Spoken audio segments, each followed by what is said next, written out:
All right, good morning. Good morning. My name is Mike Holler, and this is the HAFC tuning class. We call it the tuning class because we're going to go under the assumption that you've been through a training class. We're not going to be covering basic wiring.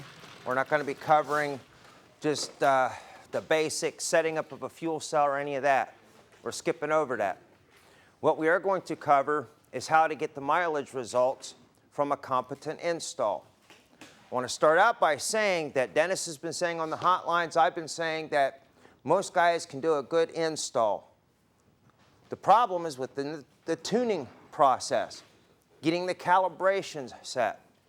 After the last 2 days, however, I'm not convinced that we were quite correct because we had 12 vehicles come through here and we had quite a few of them that whoever installed it just botched the daylights out of it. We had one that was so bad we had to send the guy home. The basic install, guess what? The cars that came through here yesterday, it wasn't the turning of a knob.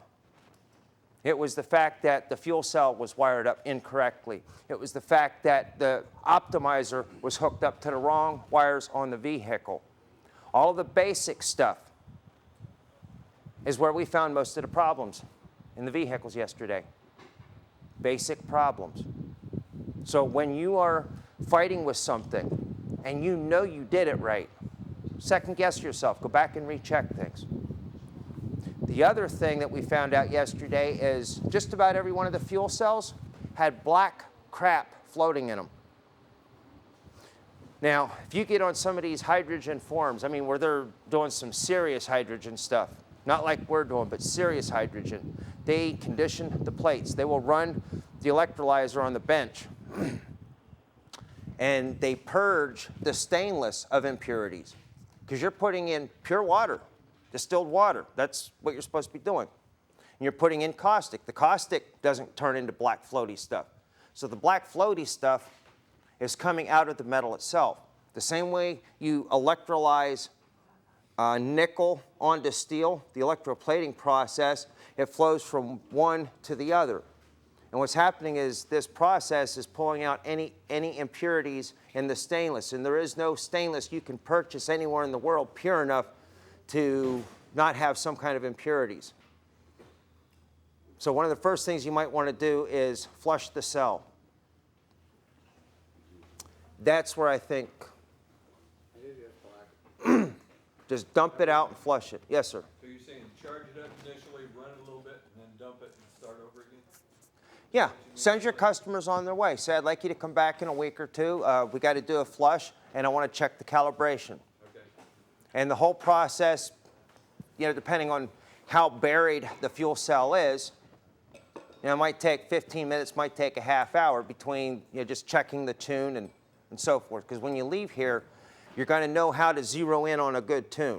That's the whole purpose of this class. The whole 2 days worth of training has been designed around showing you what you're looking for and know when you actually got it. But I just wanted to bring this up ahead of time. So first thing we got to do when we're going to do a tune. Step number 1. Verify the condition of the vehicle, including the basic HAFC install.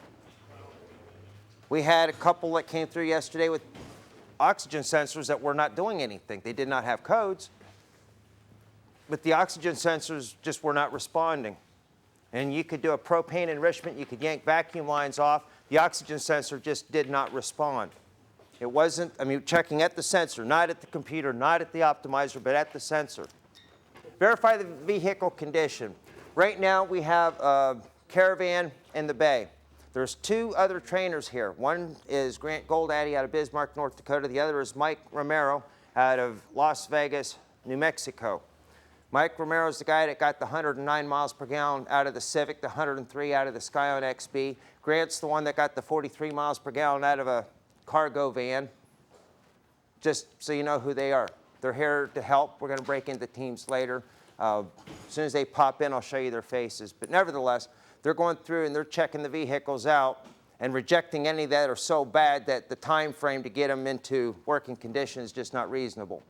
That's going to help save time. So this is the second time that I've taught this class. Some of you guys were here either the first or second class I taught back in June. And remember I said I'm winging it? I'm a little bit more on top of things this time than I was then, but nevertheless, this is the second time teaching the class. Verified vehicle condition. You want to make sure that the wiring, there's no codes. You want to make sure the optimizer wiring and the fuel cell wiring is correct. We had one that came in that actually went through the class, and the mechanic modified it after the class for the worse. For example, the power feed line from the battery that's supposed to go to the relay, and then from the relay to the fuel cell, just skip the relay. That fuel cell was working 24/7. Spliced it in right there because it kept burning relays. I wonder why it's burning relays. So what does he do? He wires it direct. Now we got a heat shield on the relay? Hopefully. That was one we just sent out, said, nope, nope, nope, nope, nope. This is a tuning class. Just some basic problems. Catalytic converter, EGR valve. We work with the components. We don't bypass components. If the components aren't working, the system isn't going to be working the way it's supposed to. Once you've verified the condition of the vehicle, you're going to establish conditions that will lower your lean limits.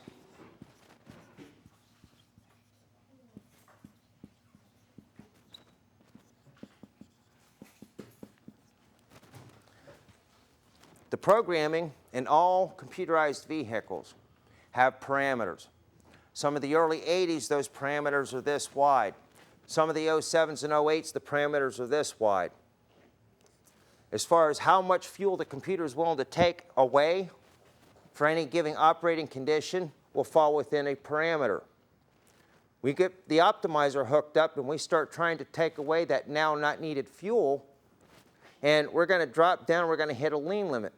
Once we drop below that lean limit, we pop into open loop. The computer is not going to put up with that. It will not respond. We have exceeded its parameters. We have to change its parameters to lower that lean limit so that we can accomplish what we need to get the mileage out of the vehicle. To lower the lean limits, we have a few tools at our disposal.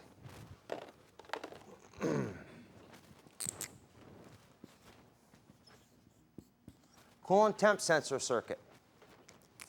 The whole reason we tie into the coolant temp sensor circuit is so we can lower those lean limits.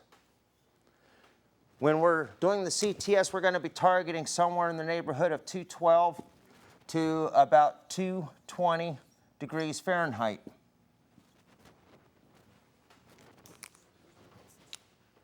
On some vehicles, the cooling fan will kick in at about 215. If you have an electric fan, that electric fan is going to draw amperage from the alternator to run. So there's no sense running this up to where we have the fan running constantly. Keep it underneath the cooling fan kick-on point. Yes, sir? If it comes on at 205, then that's... Then you want to keep it at like 202 or 203. If you have a longitudinally mounted engine that has a belt-driven fan, the cooling fan wouldn't be an issue, but still try to keep it under about 220. If you get that temp too high, the computer will go into internal cooling mode where it just starts dumping liquid fuel into the engine. As that liquid fuel gets in that hot engine, it evaporates. That evaporation process will help cool the engine from the inside out. So the car companies would rather dump your fuel that you bought into their warranty engine than to buy an engine. But this lowers our lean limits.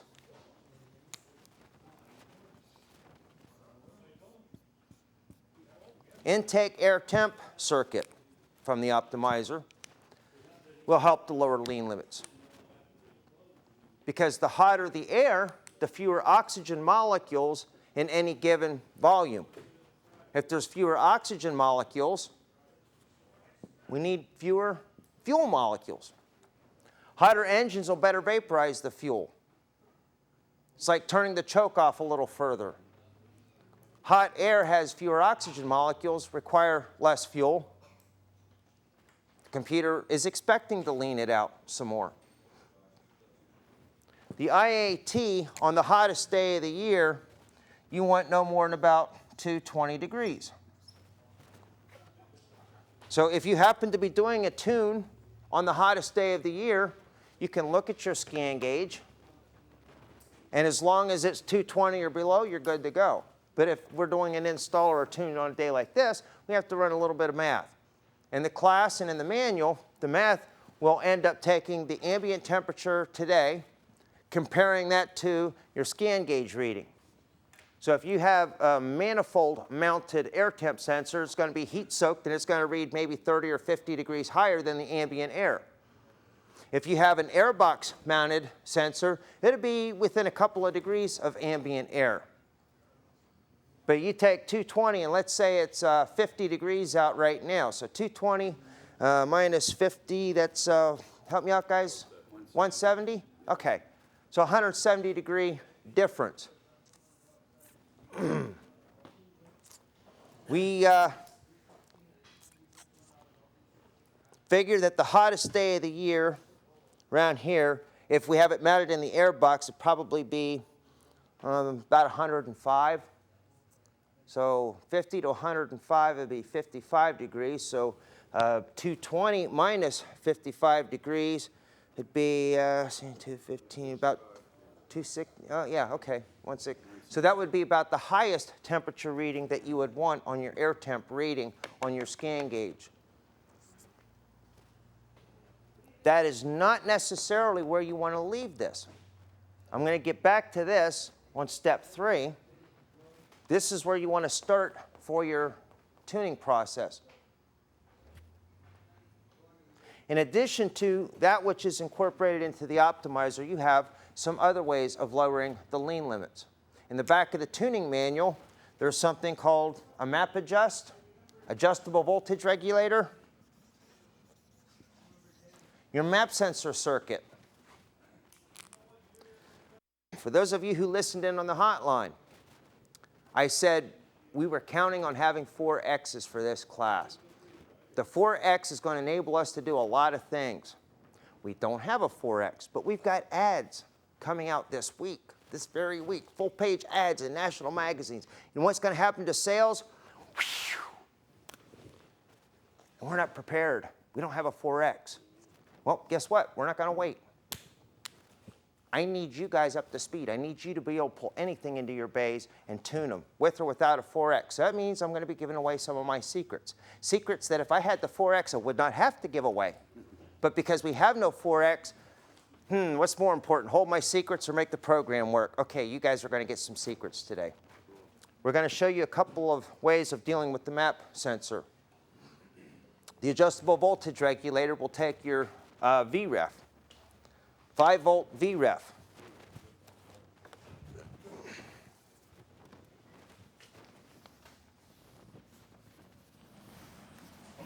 And you can alter it. Map sensor will typically have a ground wire, signal wire,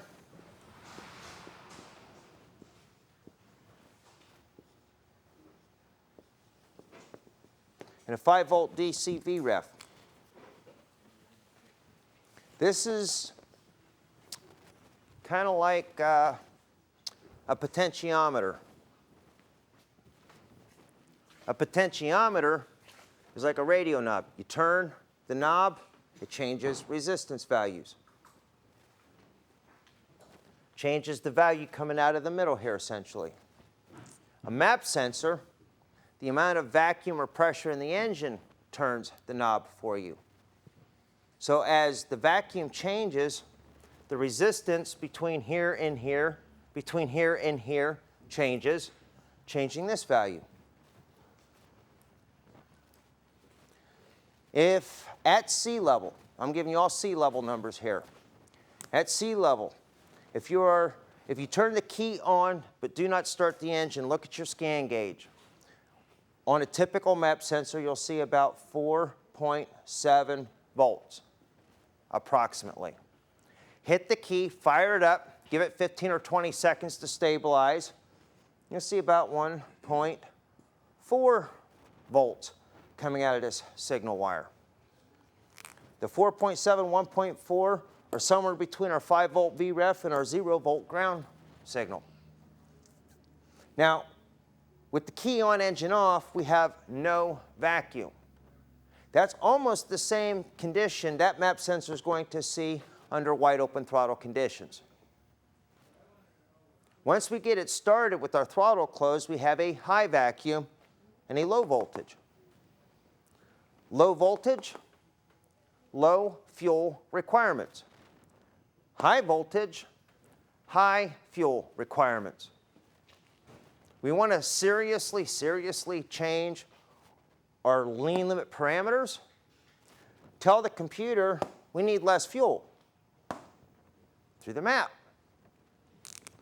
Instead of putting in 5 volts, what happens if you put in 4.8 volts? Proportionately, these numbers go down. This, instead of being 4.7, might be 4.56 or something. Instead of being 1.4, this might be 1.37. The higher the range, the bigger the difference. The lower the range, the smaller the difference. So that means by lowering this from 5 to 4.8, your idle vacuum signal is not altered dramatically. Your wide open throttle signal will be altered by a more significant margin. We have just lowered our fuel requirements by telling the computer we're under less of a load. By altering the 5-volt VREF, altering the voltage in, you're altering all points in between by a linear amount. Now, we are going to show you another circuit closer to lunch that will address this portion and alter it from this segment. Whereas the LM317 adjustable voltage regulator found in the back of the tuning manual requires, see here, LM317 and a 220 ohm resistor and a switch and a potentiometer and, well, a box and some wire. Heat sink. The one that we're going to show you later only requires one potentiometer and one resistor and a switch. It's a little bit easier to splice together. The same type of a circuit could be used on a TPS. If you alter the values off the TPS, depending on the vehicle, chances are you can lower your lean limits. Now, some ECUs only look at the TPS as a counter check to make sure that the map and the coolant and everything else looks the way it should. And we'll look at the rate of change on the TPS. If the TPS changes slowly, then the accelerator pump circuit portion of the ECU doesn't need to dump very much fuel because that slow rate of change, you don't have this big void of fuel. If you have a rapid rate of change, then it's going to put a shower of fuel in there just briefly to cover up that hesitation spot that would otherwise occur. Some vehicles, the TPS is very important. So you may do some kind of an offset on the TPS and it makes almost no difference whatsoever. But it's still one more thing to consider. And I'm running out of room to write here.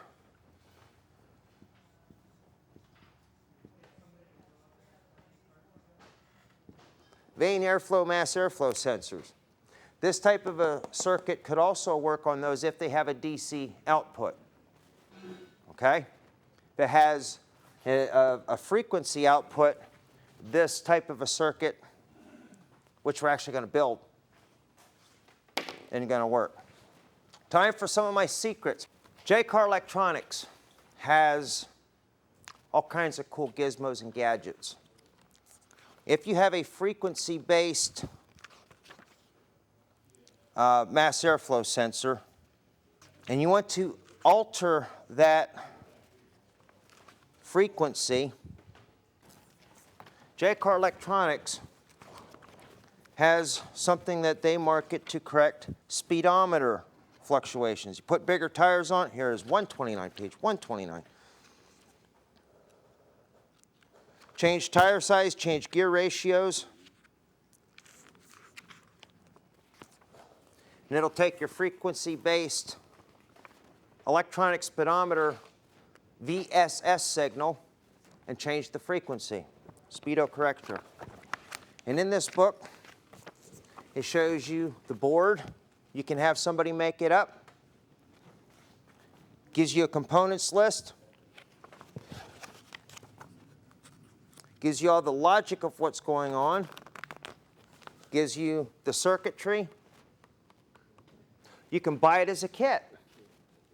Assemble it yourself. Or you can buy it already assembled for you.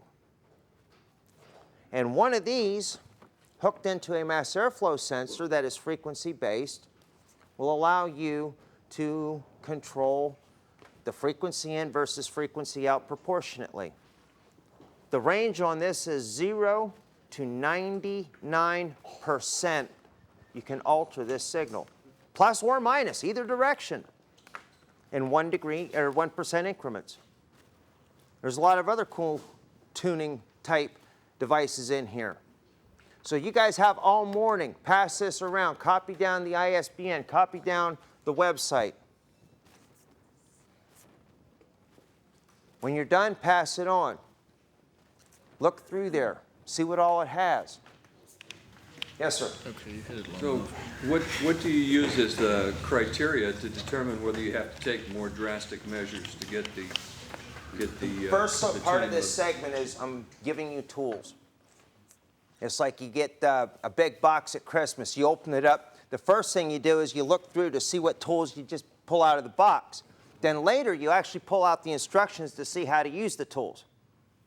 So that's kind of the way I figured I would handle the class. I'm giving you the tools now, and then we're going to discuss what to do with them later.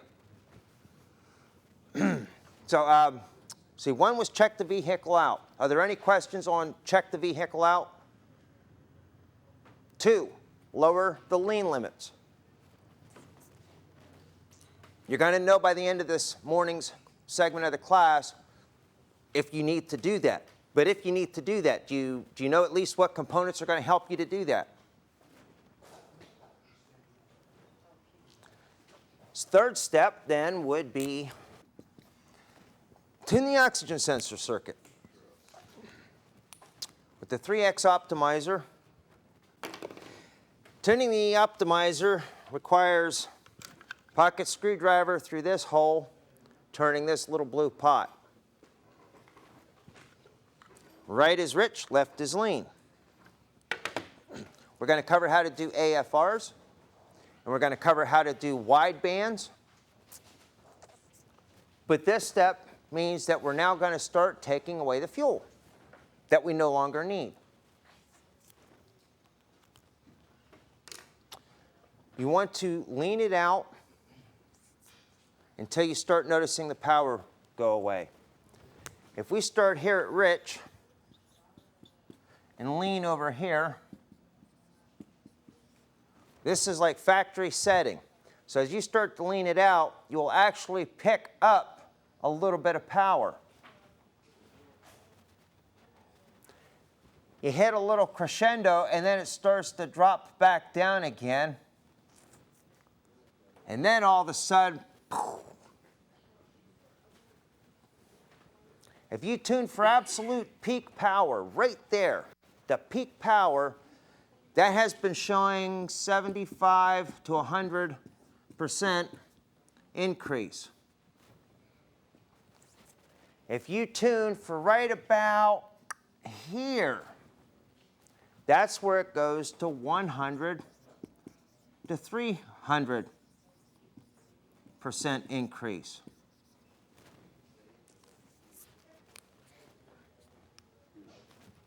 Mike Romero, who you're going to meet, tunes for right here. Actually, I think Mike tunes for like right here.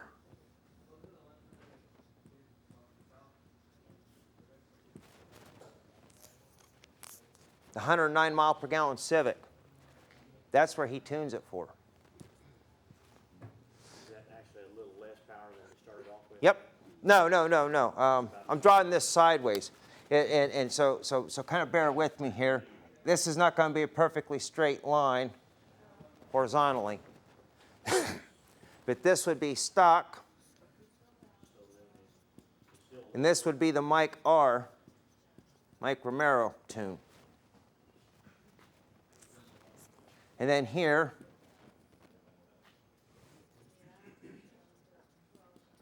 would be where I like to tune them. We're not selling fuel cells, guys. You know what? Nobody's buying a fuel cell. None of your customers are buying fuel cells, nor are they buying fuel heaters or electronic controllers. You know what they are buying? 50 to 100% increase in fuel economy. And they don't care if you strap squirrels in that car.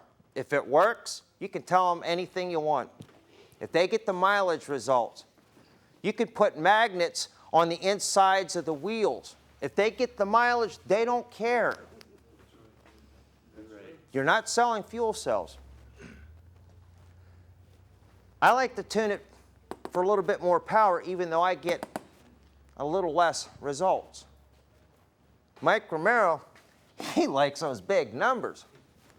I mean, let's face it, you call in and you're on the hotline and, hey, Dennis says, I just got word from one of our can-dos down in Albuquerque. He took a 98 Civic. This was verified by a newspaper reporter, 109 miles per gallon. Then he does that Dennis Lee chuckle. Sounds impressive. And Mike still has good power. This, you can deviate a little either way. It kind of gives you a cushion. When you're right out here on the edge, you can deviate this way, but that way, and it just kind of falls off. And later, you'll be able to work with Mike, you'll be able to work with Grant, you'll be able to work with me. You'll get to see our different ways of thinking, and hopefully having 3 different perspectives thrown at you.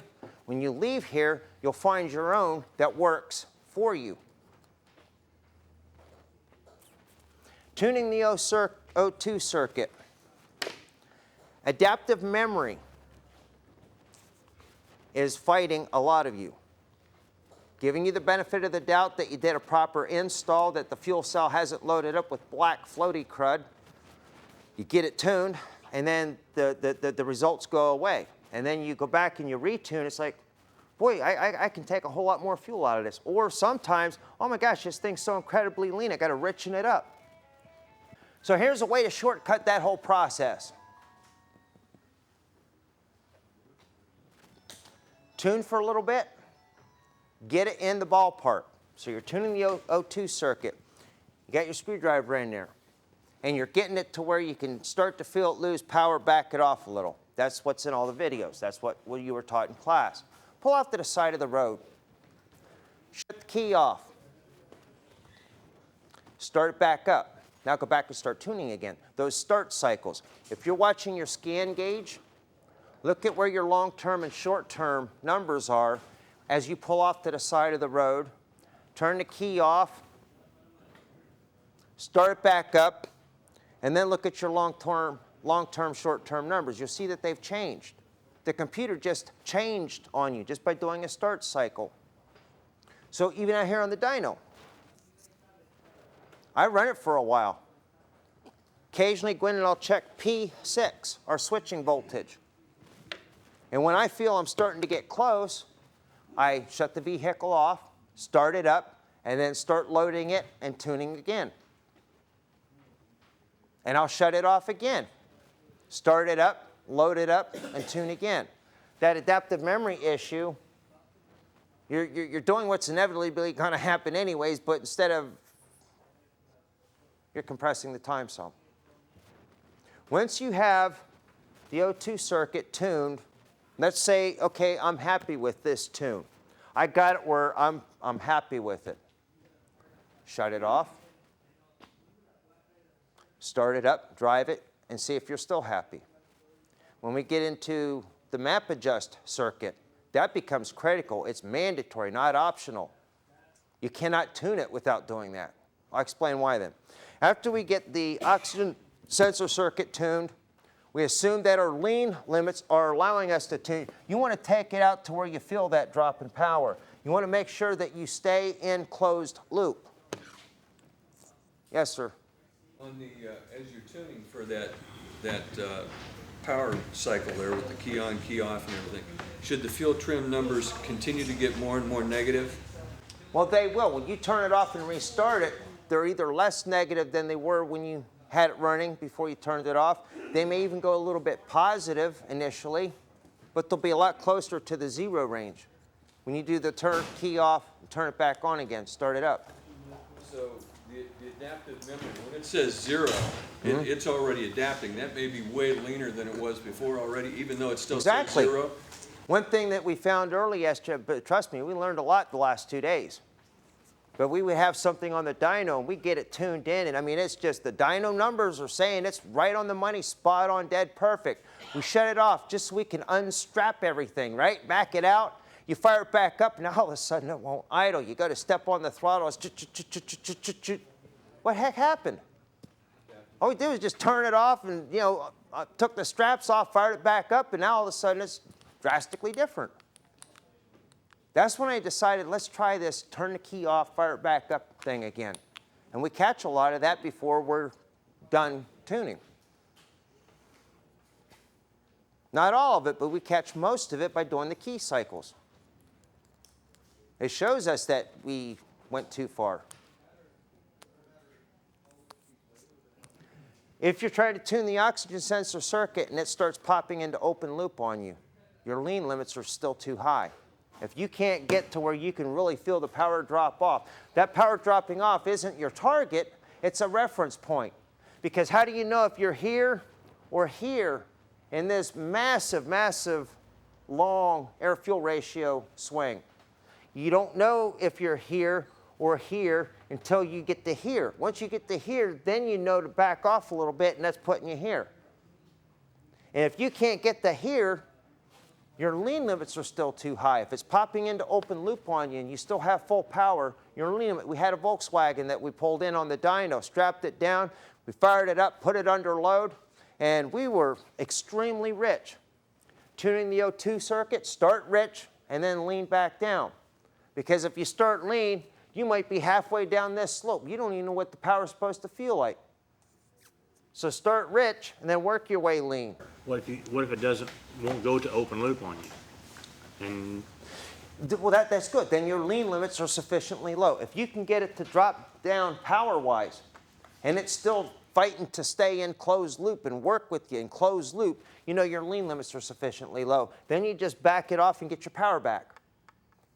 But if you're working your way this way and it's popping into closed or open loop, any adjustments you make in open loop are worthless. They're meaningless. You have no point of reference because the computer's not even paying you any mind. You got to be in closed loop for this to make an effect on the whole engine management system. If you're not in closed loop, you're just turning a screw. You may as well be turning the radio knob and trying to adjust air-fuel ratio. You got to be in closed loop. If you're popping into open loop here, then you go back to step 2 and work on lowering the lean limits. We had the Volkswagen in here, and we started out fairly rich. And we just started leaning it out, popped into open loop, just that quick. Well, there's no sense doing any more tuning. Let's back it out. Let's go back to the previous step. We're wasting our time now. Yes, sir. So if we're tuning and we don't ever see it go into open loop, what does that mean? That means that you did the previous step properly. You're able to maintain closed loop. Your lean limits have been dropped to the point where it's willing to work with you as you do your tuning. If it doesn't pop into open loop, great. Then you finish step 3 and move on to step 4. If it pops into open loop and you still haven't lost the power, then back up to step 2, and it might be a defective oxygen sensor also, which happened to be the case on that Volkswagen. So we tuned the oxygen sensor circuit. We assumed that our lean limits were properly set, and we've just hit to the point where we've castrated it. We back off. And then the next step,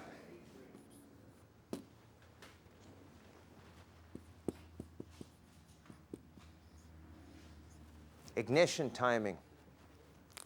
If you're working with something that has a distributor, you can loosen a bolt and twist the distributor, and that will affect timing. Because the Dodge Magnums, a lot of the Jeep engines, they have a distributor, and you can turn it all you want, but you're not going to affect ignition timing one bit. Because you have a crank sensor and you have a cam sensor, and none of it's in that distributor. But if you can just twist the distributor and affect ignition timing, that's the easiest way to do it. If you have something with DIS or COP, or you cannot alter the ignition timing easily, then here are the tools at your disposal. First and foremost, IAT, the intake air temperature sensor. Hot air is more prone to detonate. Cold air is less prone to detonate. By telling the computer the air is hotter, it will retard the timing a little bit. Depending on the programming in the ECU, the IAT can give you anywhere from a measly, almost value-less 2 degrees up to a fairly significant 10 degrees of timing adjustment just by altering the IAT signal. The difference in the two tens with different It's in the yep, the vehicle to vehicle. Now, do you want to advance the timing or retard the timing? Are you sure? Would everybody agree? I say it depends. Because of NOx emissions, a lot of vehicles come through with the ignition timing way retarded of optimal engine efficiency. We're going to increase the burn rate. That means that optimal engine efficiency ignition timing needs to be retarded. Assuming that before we messed with it, ignition timing was actually tuned for engine efficiency, when we're done, from that point, we would retard it. But in reality, this vehicle could have been programmed with an already substantially retarded ignition timing for NOx emissions reasons. And even with the HAFC kit installed, a little bit of advance might perk up the engine. But since when we did our initial setup, we took the intake air temperature sensor to the extreme end to start with, now we can start dropping the IAT numbers 10, 15 degrees at a time, which will give us like a 1 or 2 degree advance depending on the vehicle. And if we start picking up power by lowering the IAT, we're advancing the timing. If you change the IAT to a lower number and it makes absolutely no difference, put it back up to the higher number. The least amount of timing advance required to make full power is perfect. Too much advance, the spark plug fires and you get the flame propagation, you start building pressure, and it's pushing against the piston as it's still coming up on the compression stroke. So the least amount of ignition timing that is required to make full power is perfect. How else can we affect ignition timing? What about hard starting? How else can we affect ignition timing? Late timing makes hard starting. Vacuum? Vacuum where? So what, we create a vacuum leak or plug up some holes? I mean, what about vacuum? How can we manipulate something to affect ignition timing? Pardon? I'll go along with map sensor. That one's easier for us to deal with. With the map sensor, remember we talked about high voltage is high load. and low voltage is high vacuum. As the load increases, what happens to our ignition timing? Does it go farther advanced or farther retarded? So as you increase the load, you also increase the timing advance. Is that what you're saying? Does everybody agree? Before I say yes or no, let's look at an old-fashioned distributor from, say, 1973. It has centrifugal weights in it, right? And it has a vacuum canister on the side, right? So if you're cruising along at 14 inches of vacuum and you stomp the throttle, now I didn't say engine RPM change, I said vacuum change. You stomp on the throttle, what happens to the timing and why? You lose your vacuum and your centrifugal weights take over. They stay. Yeah, but what happened to your timing when you lost vacuum at your vacuum canister? It retarded. So as the load signal goes up, as your map voltage goes up, your ignition timing goes retarded.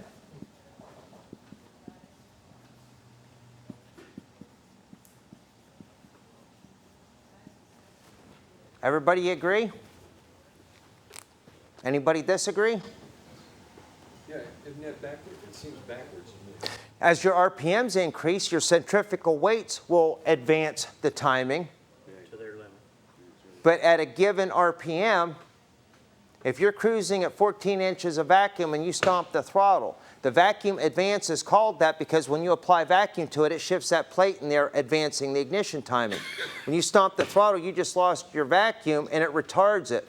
Now, as the RPMs increase, the centrifugal weights will advance the timing, but the vacuum is no longer adding advance.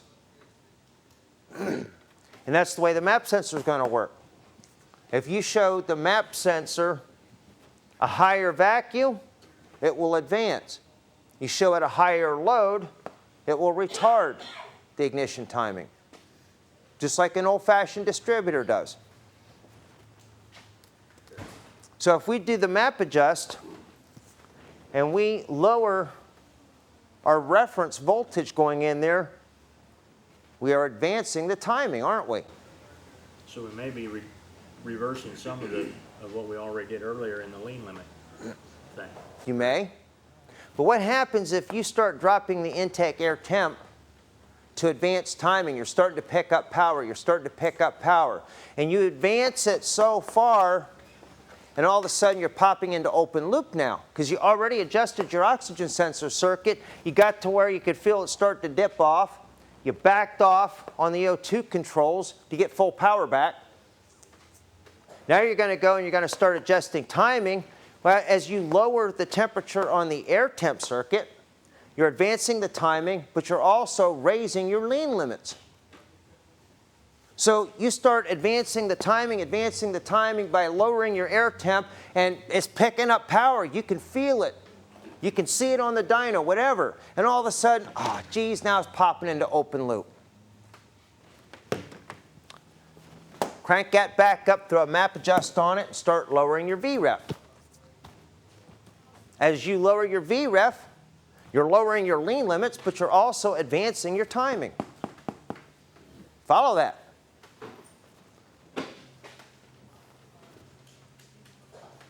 If you actually needed, if your lean limits were like way down here, here's where you want it, and you don't have a problem with lean limits. But geez, you need to just retard that timing some more. You can't get enough air temp reading without tripping codes to retard that timing. What happens if you go into your map circuit and instead of 5 volts, you go 5.25 volts? You just retarded your ignition timing. You also raised your lean limits, but if the lean limits aren't an issue, it's timing, you could go in, you could put more than 5 volts on a map. You guys following this? How do you do that? We're going to build the circuit. We're going to be, It will step up the voltage to 5 volts? that same circuit, Okay. that map adjust will take you from about 1.2 7 volts up to 6.3 or something. I mean, you can seriously break stuff with those things. Lots of flexibility. So we can go, yeah, I should have wrote this one down, distributor.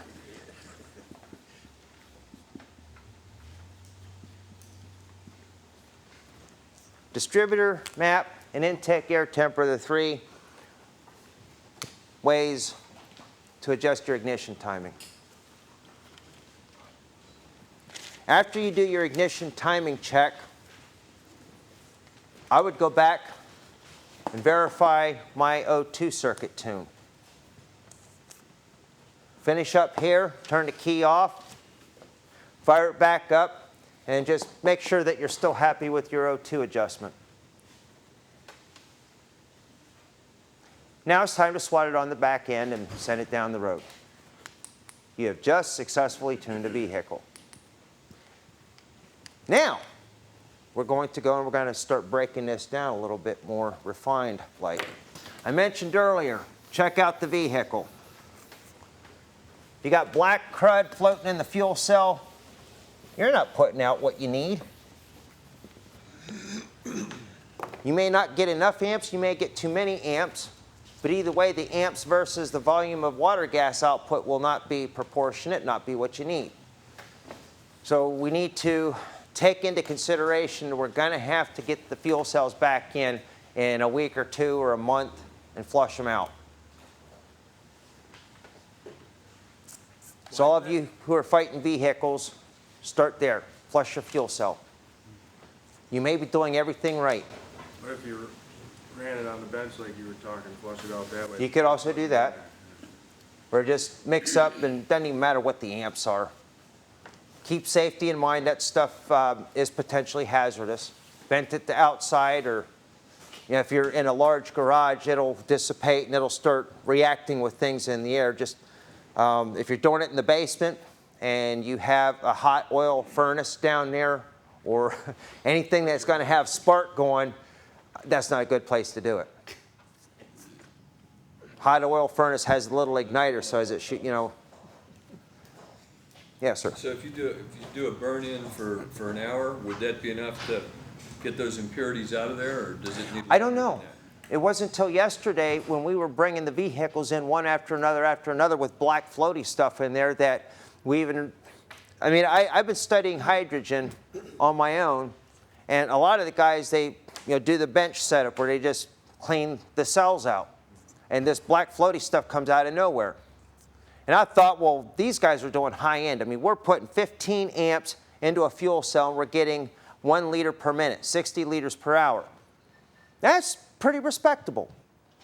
But there's guys out there, like a fellow named Bob Boyce, they're putting as little as 4 amps into a cell, and they're getting as much as 120 liters per minute. Saw that website. Everything's super critical or you don't get those kind of results. We're doing what they call brute force in the hydrogen hobby. Brute force. We're just applying battery voltage across the cell. It's a series cell. And because we're just doing brute force and we're only looking for a piddly liter a minute compared to what, it's fantastic on one hand when you look at what all the other experimenters playing with this kind of stuff are getting. But the guys that are really, really knowing what they're doing, they're blowing us away. But we don't need more than a liter a minute. That's the thing. We don't need any more than that. We're not trying to run the car on it. We're just trying to supplement. Yes, sir? Right. It would run the cost of the cell up so high that we couldn't make any money building them, right? Yeah. The Bob Boyce cell, if you have a machine shop to do all of that kind of work yourself, is probably about a $1,800 to $2,200 piece. If you don't have the machine shop and you actually have to pay to have this stuff built, they're running upwards of $5,000 just to build the cell. You're talking about sticking out of the fuel cell? Black stuff coming out of the fuel cell. What about it? Well, you say, but I noticed, because I had looked at that Ford before it came down here, and I noticed that you can't see it in that whatchamacallit, No. because I just happened to say, you know what, let me suck this thing out. No, because it's gonna When go, I sucked it out, right, boy, right. It was freaking black. You I don't mean, see it in everything the I took sight out of tube, there. but when you put a syringe in there and pull it out, oh, where'd the, Right, what the? right. Right. So I flushed it out for him and I redid Mm-hmm. the thing. My question was, I keep thinking, they say, oh, you know, when it gets a little low, you keep adding your distilled water, you Mm-hmm. know, to bring it back up. But how long do you keep adding that distilled water before you break down the between the potassium hydroxide and the? You're not going to break down the potassium before you dilute hydroxide, it? but what will happen is some of the gas coming out, most of the gas coming out of the fuel cell will be the water gas, the monatomic hydrogen, monatomic oxygen We mix. need both to make your hydrogas. But some of it's going to be like a steam. And if you smell the water, if you smell water gas that's been properly filtered like they do in the welder, you can put scrubbers in there. You can't put scrubbers on the cars, but we can put a scrubber in here. And if you smell the water gas coming out, it has no odor. But if you smell the water gas coming out of the automotive fuel cell, it has that, you can smell the caustic. So you are losing caustic. Occasionally you will have to go back in. After the fuel cell has been good and treated, you'll probably have to go back in and add a little bit of caustic periodically. Yeah, that's because you're telling them, okay, if it's low, just put some distilled water in there. Now they keep doing that, keep doing that, keep doing that. Don't they break down the between? They don't break it down. They lose it to steaming off, bubbling I off. mean, dilute it. Don't you dilute it? It does dilute, yeah. So after a while, you really need to check it and redo your mixture, no? Or at least add a little acid to it. We were believing that the science, okay, pure science and applied science. The pure science says that the electrolyte, the caustic isn't going anywhere, because in pure science, it will always remain in there. Okay. As you off-gas the monatomic hydrogen and oxygen, the caustic scientifically will stay in that container. In applied science, this is real world, as you're generating this water gas, you're also generating heat. To some degree, you're boiling the water in there. And steam is not pure water vapor, because steam is little tiny droplets of liquid water. So as the steam comes off, if it's in a liquid form, the liquid can contain the caustic and carry that caustic out. So in pure science, you'd never have to add electrolyte again, ever. In applied science, we get some of it coming off. If you have a vehicle you've been playing with for a while, you look in the air cleaner housing, you got a little bit of white down in there, guess what that is? That's caustic that pure science tells us should still be in that fuel cell. So in reality, you may have to go and do an amperage check, and if you have a customer, just tell them, start bringing it to me for your oil changes. That way I can slap an amp meter on there and we'll just keep an eye on it. You just picked up another regular customer. Not only are you checking the fuel cell every time they come in for an oil change, you are also checking their exhaust system and brakes and whatever else. I saw a hand. The new system's gotta be better though with the reservoir, because it recycles it better than, Yes, it has. right? I mean, it's gonna cut. You're going to lose a lot less caustic over time. Over here. Thank you. With the new fuel cell than with What's up there? the old fuel cell.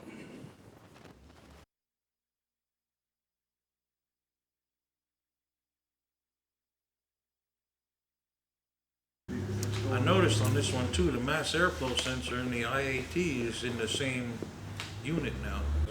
Yeah, a lot of the mass airflow sensors, well, vehicles with mass airflow sensors have the air temp circuit. You have 5 wires. 3 are for mass airflow and the other 2 are for that. In the back of the tuning manual, this is the 5-volt VREF map adjust circuit. LM317.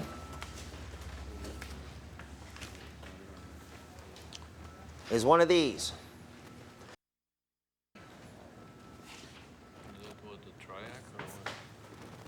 It's an adjustable voltage regulator. 5-volt voltage regulator, 12-volt voltage regulator, whatever, looks just like it. It's called a TO220 case component. So looking at it this way, you can see the mounting surface is down here. So what I am doing, turn it the way, mounting surface is down here, rotate it this way. That is how you're looking at this drawing here. So that means holding it this way, this bottom prong will go to key on battery voltage. This top prong gets wired into a 1K ohm pot, something like this. We're actually using these little tiny ones here. These are our 1K multi-turn trim pots.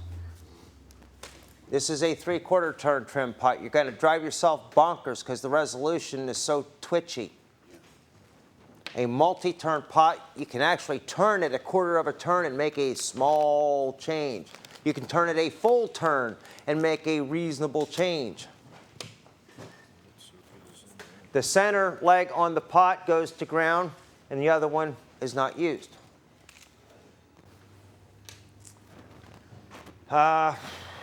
Single throw, double pole switch will have 3 legs on it. Just like this one has 3 legs. When the switch is in this direction, most likely it'll connect center to the other side. When I flip the switch over that way, it'll connect center to this side. But an ohm meter will tell you which way it works. So from the center, our map will connect to either the factory ECU's 5-volt VREF or to our adjusted voltage.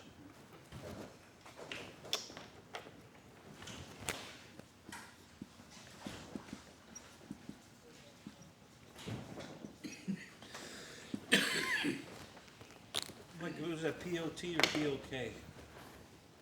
Pot, potentiometer.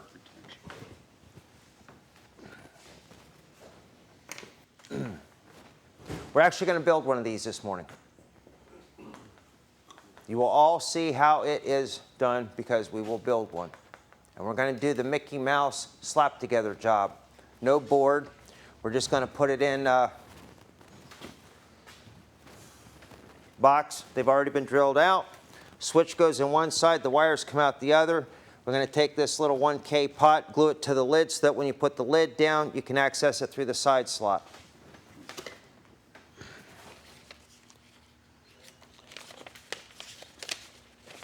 No, of course not. Any questions on this?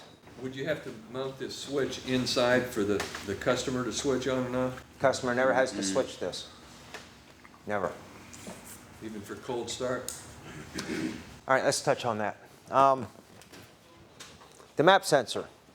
When you first turn the key to the on position, but before you crank, the map sensor is used as a barometric pressure sensor.